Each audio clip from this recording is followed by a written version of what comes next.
Hello guys, আসসালামু আলাইকুম। Zahid computer course থেকে আপনাদেরকে স্বাগতম। আজকে আপনাদের মাঝে একটা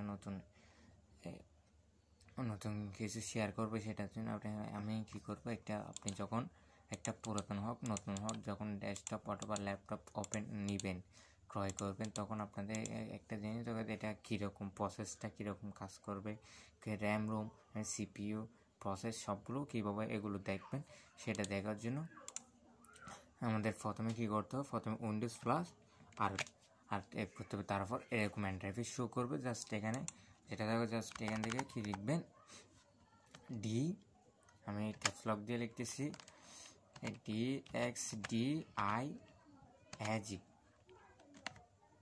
দেখেন ভালো করে, দেখেন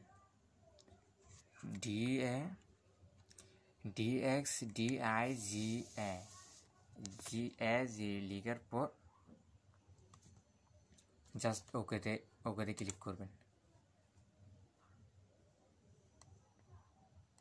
দেখার পর দেখেন যখন একটু সময় নিছে, তারপর এখানে দেখেন সবগুলো চলে আসছে। তারপরে এখানে কি আছে, সিস্টেম এখানে ডিসপ্লে দেখতে পারবেন, তো সাউন্ড দেখতে পারো, ইনপুট আউটপুট এগুলো সবগুলো এখান থেকে দেখতে পারবেন। দেখেন এখানে সবগুলো এখানে আছে, কীরকম প্রসেসটা সেরকম দেখবেন।